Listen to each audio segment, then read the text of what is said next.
Welcome to today's Explainer. We're jumping straight in today because we are unpacking a brilliantly absurd story of deception. It's this wild trickster folktale that proves just how fast a tiny everyday annoyance can snowball into literally the heist of a lifetime. We're going to see exactly how a little quick thinking, and honestly a lot of manipulation, can completely rewrite reality.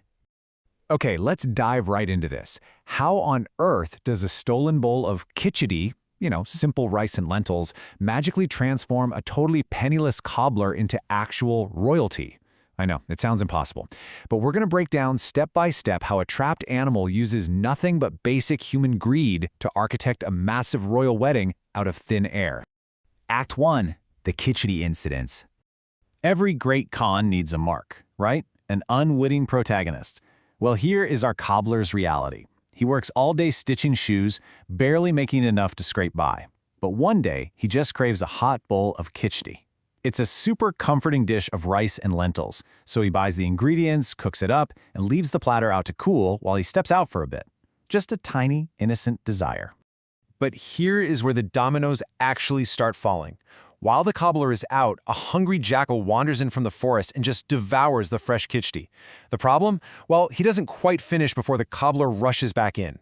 The cobbler locks the doors, ties the jackal up, and absolutely beats the daylights out of him. The jackal is trapped, bruised, and knows for a fact he isn't going to survive the night. Act 2. The Halwapuri Trap.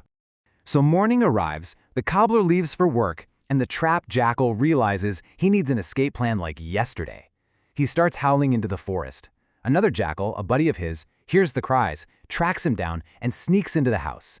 He finds our trickster tied up, completely swollen from the brutal beatings. When the friend asks what happened, our trickster hides his immense pain, forces a smile, and drops this incredible lie.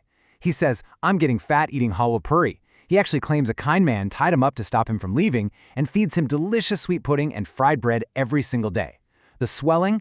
He claims that's just him getting delightfully plump. And you know what? It works perfectly. It really goes to show how easily greed blinds judgment. The friend's mouth immediately waters at the thought of free food, and he literally allows himself to be tied up in his friend's place. The trickster double-checks the knots and simply walks right out the door to freedom. But picture what happens next. The cobbler comes home, grabs his stick, and starts mercilessly beating the new jackal. The new jackal is screaming, totally bewildered, wondering what kind of terrible halwapuri this is. Finally, in sheer desperation, the jackal starts speaking like a human, begging the guy to stop. The cobbler is absolutely stunned. He just assumes that Jacko was playing dumb yesterday. He smacks him a few more times and demands full payback for his stolen khichdi. Act 3. A royal bargain. Cornered and facing death, this new, desperate jackal has to strike a royal bargain to survive. And he delivers this absolute stunner of a line. "If you set me free, I will get you married to the king's daughter."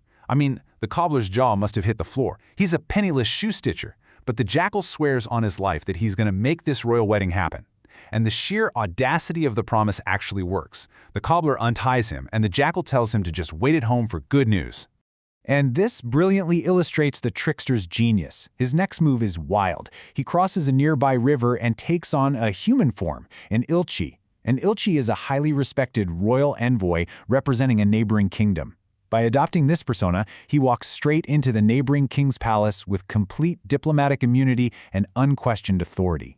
The jackal bows before the king and claims his master wishes to marry the king's daughter. Now, in a stroke of sheer luck, this king had been desperately seeking a match for his daughter anyway.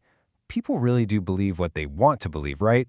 Overjoyed, the king agrees immediately, sets a wedding date, and sends the envoy away with all these expensive gifts. Just like that, the trap is officially set. Act 4. The Great River Illusion.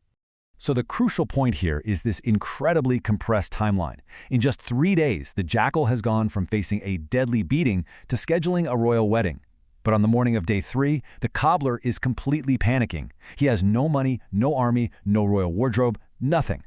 The jackal simply tells him, "Go wait alone at the riverbank and stay quiet." Let's break down the step-by-step logistics of this masterpiece. First, the jackal finds a local washerman at the river and hands him one of the gold coins he got from the king. He tells the guy to spread all of his clothes across the nearby trees and bushes. Second, he finds a cotton seller, gives him another gold coin, and tells him to bring massive bales of fluffy, spun cotton down to the riverbank. Finally, he reminds the cobbler to wait alone on the far bank and to do exactly as he's told.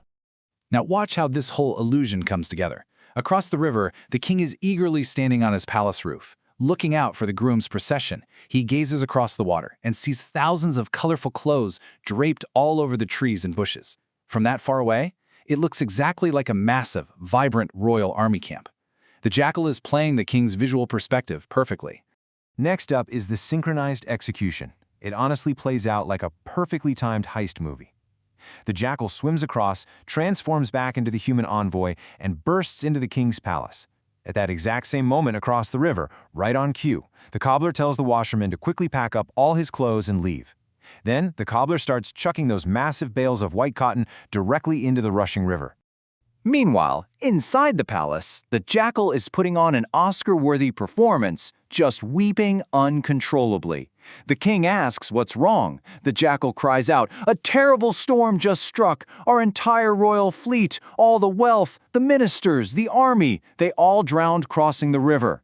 The king runs to the roof. The colorful camp of clothes is completely gone. And what does he see in the water? Massive white shapes bobbing and sinking in the current. The floating cotton looks exactly like sinking ships from a distance. The king is entirely convinced of the tragedy.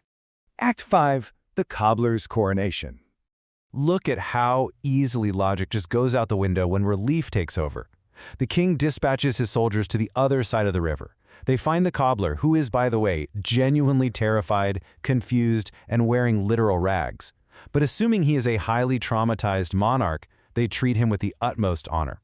They bring him across the river, dress him in magnificent royal attire, and the king, so relieved that the groom is alive, marries him to the princess that very day. Now, what's really interesting about this setup is the trickster's final insurance policy. The cobbler's married, sure, but how does he hide the fact that he has absolutely no kingdom to return to? Well, the jackal steps up one last time. He quietly whispers to the king that enemies have surely seized the groom's unprotected lands now that his entire army is gone. He suggests the king keep his new son-in-law right there in the palace instead, and the king, he happily agrees. And just like that, the con is complete. The poor cobbler, who just a few days ago was stitching shoes for pennies, is now living in permanent royal splendor. And the jackal? After living comfortably in the palace for a few days, he simply drops his human disguise, says his goodbyes to the utterly bewildered cobbler, and walks right back into the forest to hang out with his friends. Which leaves us with a pretty wild final thought to chew on. Think about the massive snowball effect we just witnessed. A guy just wanted a bowl of khichdi. A jackal ate it. And through pure survival instinct and the genius exploitation of human perception, it entirely toppled a royal court. So I leave you with this question. Who was the real winner here? Was it the cobbler who just stumbled into a kingdom, or the jackal who literally bent reality to his will just to avoid a beating? Thanks for joining me on this explainer, and remember, always question your own perspective.